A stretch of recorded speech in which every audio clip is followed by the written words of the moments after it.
കൂട്ടുകാരെ, ഇന്ന് നയനയല്ല കേട്ടോ, നയനയുടെ അമ്മ ഞാനാണ് വീഡിയോ ചെയ്യണത്. ഒരു ഉണ്ണിയപ്പത്തിൻ്റെ റെസിപ്പി കണ്ടാലോ?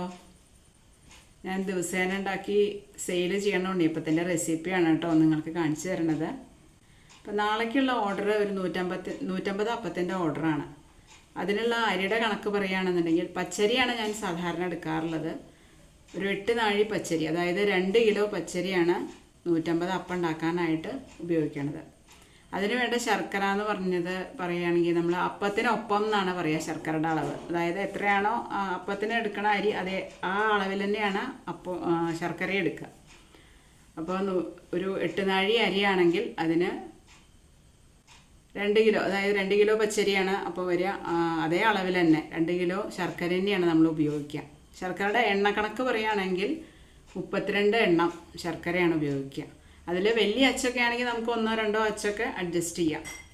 പിന്നെ ചെറുപഴം, പാളയങ്കോടൻ പഴം, അതാണ് നമ്മൾ ഒരു മയത്തിന് വേണ്ടിയിട്ട് അത് ഉപയോഗിക്കാറുണ്ട്. ഇനി അല്ല സാധാരണ ചെറുപഴമാണെങ്കിലും കുഴപ്പമില്ല. ഇനി അതല്ല നേന്ത്രപ്പഴമാണെങ്കിൽ അങ്ങനെ ഉപയോഗിക്കാം.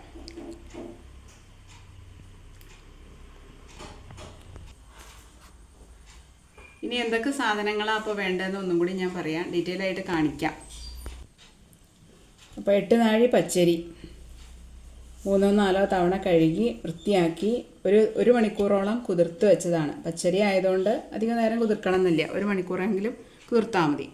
അങ്ങനെ വെച്ചിട്ടുള്ള പച്ചരി, അതുപോലെ 32 എണ്ണം ശർക്കര, അതായത് 2 കിലോ ശർക്കര, അത് ഉരുക്കി 1/2 കപ്പ് വെള്ളം ഉപയോഗിച്ച് ഉരുക്കി അരിച്ചെടുത്ത ശർക്കര.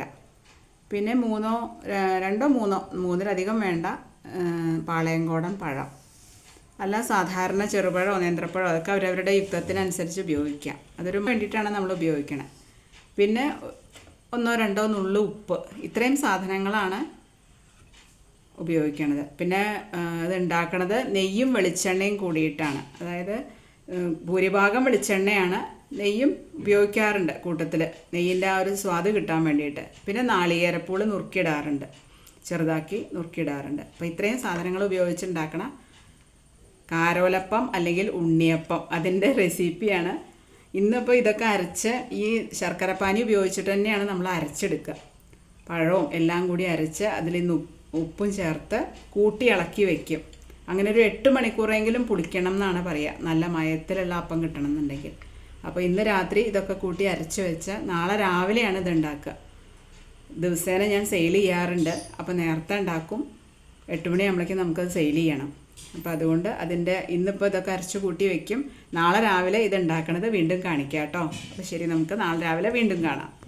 മാവാണ് കേട്ടോ, പഴമൊക്കെ കൂട്ടി ഉപ്പ് ചേർക്കണത് നമുക്ക് മധുരം വേണമെന്നുണ്ടെങ്കിൽ അതിന് ഉപ്പ് കൂടെ ചെല്ലണം എന്നാണ് പറയുക. വേണ്ടത്ര പ്രൊഡ്യൂസ് ചെയ്യണമെങ്കിൽ ഉപ്പ് വേണം, അതിന് വേണ്ടിയിട്ടാണ് ഉപ്പ് ചേർക്കണത്.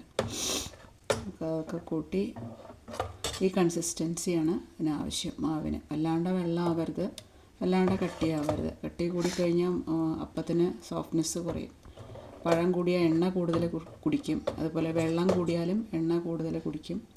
തരി കുറേശ്ശെ ഉണ്ടാവണം, എന്നാലാണ് അപ്പത്തിൻ്റെ സ്ട്രക്ചർ ശരിയാവുള്ളൂ എന്നാണ് പറയുക. തരി കൂടുതലായാലും പൊട്ടാനുള്ള സാധ്യത ഉണ്ട്, അതുപോലെ എണ്ണ കൂടുതൽ കുടിക്കുകയും ചെയ്യും. അപ്പോൾ ഇനി നമുക്ക് ഉണ്ടാക്കാം കേട്ടോ അപ്പം.